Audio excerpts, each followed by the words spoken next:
Good morning to you. Good morning, Julia. Once again, we have cancel culture doing its ugly work. Let's just go back just briefly to what actually happened. What was it that Andrew Graham-Dixon actually did that prompted the blacklisting?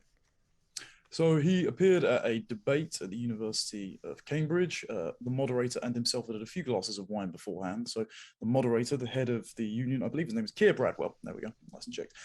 He said, "Oh, I wasn't able to stop the very long Hitler-based impersonation because we were all a bit too drunk."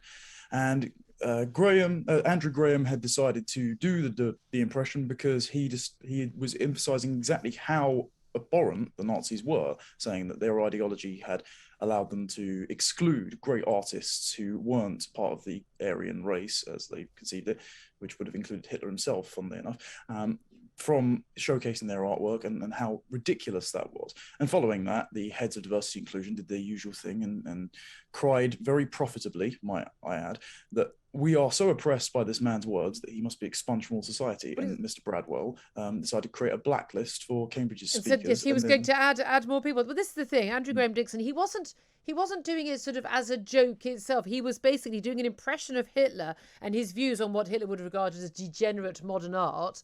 And being these are he was basically saying these are the abhorrent, objectionable views of Hitler as expressed by Hitler. So everyone saw the point at the time, but of course everything's offensive to people who choose to take offence. The offender-trons, it's all they do these days.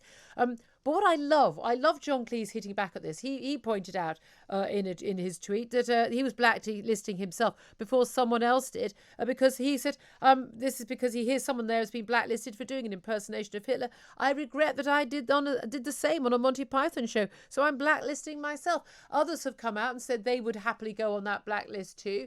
And actually there were some demands for many people who get invited to the Cambridge Union, Oxford Union, many other student unions to basically say, look, we're going to blacklist the Cambridge Union ourselves. We will not appear if you're going to blacklist other people. It's the first sign of a proper concerted fight back on this. And guess what? It worked almost immediately. We had a backtracking from the Cambridge Union president.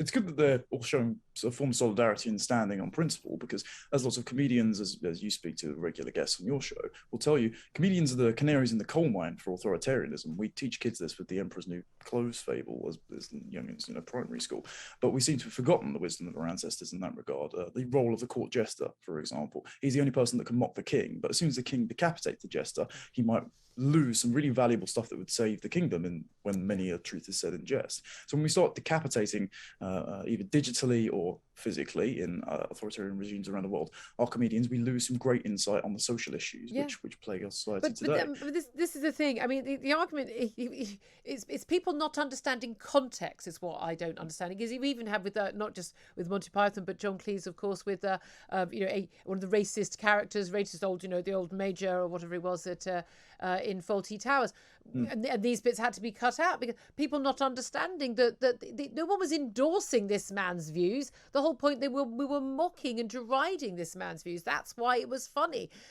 It does seem to me that an awful lot of people who supposedly are clever enough to get the sort of straight A marks to get into Cambridge Union are really quite thick. Because if you're at the Cambridge Union, you don't understand this. I mean, I have to say, I've been invited numerous times to speak at the Oxford Union, the Cambridge Union, and I have to say, I always turn it down because, frankly, I don't want to be stuck and hours and hours away from home at 1 o'clock in the morning when these things end, when I've got to get up at 4:30, and it doesn't really, it's just on a weekday, it doesn't work for me. But I would definitely happily join a boycott of these unions. If they boycott anyone else for free speech, then, by all means argue with people if you disagree with them, but you can't boycott people because you disagree with them. Ideology is anathema to common sense. We had this a lot on my university campus, Kent, which was the hotbed of the strikes that started in 2017 and now continuing through. And a lot of this was supported by the student unions and particularly the students because they sort of stood in solidarity with their very socialist lecturers. My only objection to actually boycotting all these sorts of things, it could negate the ability to enter these universities, go into the belly of the beast, as it were, and confront the snowflake students firsthand.